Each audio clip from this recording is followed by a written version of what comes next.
मुख्यमंत्री फडणवीस आणि उपमुख्यमंत्री शिंदे यांनी आज मालवणमधील राजकोट किल्ल्यावरील शिवरायांच्या नव्या पुतळ्याला अभिवादन केलं। मुख्यमंत्री फडणवीसांच्या हस्ते छत्रपती शिवाजी महाराज यांच्या पुतळ्यासमोर पूजा आणि आरती करण्यात आली। विक्रमी वेळेमध्ये नवा भव्य पुतळा उभारल्याबद्दल मुख्यमंत्र्यांनी सार्वजनिक बांधकाम विभागासह ज्येष्ठ शिल्पकार राम सुतार यांचंही कौतुक केलंय। तर राजकोट किल्ल्यावरील पुतळ्याची वैशिष्ट्ये आपण पाहूयात। तलवारीसह पुतळ्याची एकूण उंची 83 फूट आहे। पुतळा उभारण्यासाठी ब्रांज धातूचा उपयोग करण्यात आला। 6 ते 8 मिलीमीटर जाडीच्या कांस्य धातूचा वापर करण्यात आलेला आहे।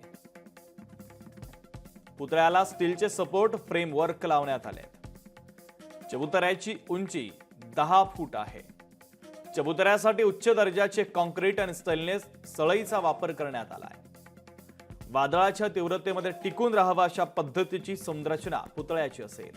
पुतळ्याचं किमान आयुर्मान 100 वर्ष असल्याचा दावा करण्यात आलेला आहे। नियमित देखभाल आणि पर्यवेक्षणाची जबाबदारी कंत्राटदारावर सोपवण्यात आली आहे।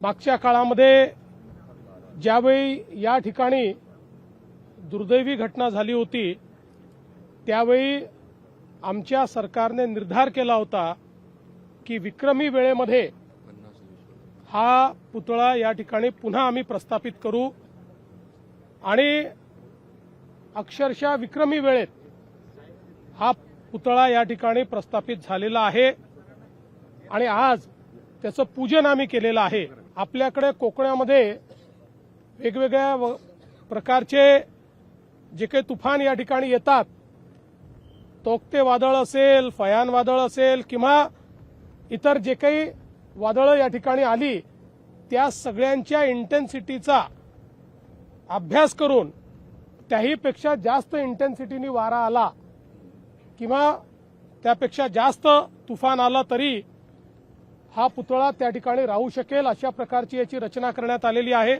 भव्य दिव्य असा छत्रपती शिवाजी महाराजांचा पुतळा उभा झालेला आहे आणि खऱ्या अर्थाने इथं छत्रपती शिवप्रभूंच्या पदस्पर्शाने पावन झालेली भूमी आहे आणि इथे शिवाजी महाराजांच्या पावलांनी या ठिकाणी इकडचे सगळा निसर्ग इकडचं सगळंच पावन झालेलं आहे आणि अशा ठिकाणी हा पुतळा उभा राहिलेला आहे। खरं म्हणजे इथं येणारा प्रत्येक जण सिंधुदुर्गातला असेल, महाराष्ट्रातला असेल, इथं आल्यानंतर त्याला प्रेरणा ऊर्जा मिळाल्याशिवाय राहणार नाही आणि म्हणून हे महाराष्ट्राचं आणि तमाम शिवभक्तांचं एक स्वाभिमानाचं आणि शौर्याचं प्रतीक इथं उभं केलेलं आहे। लोकशाही मराठी ऐका, पहा, जागरूक रहा।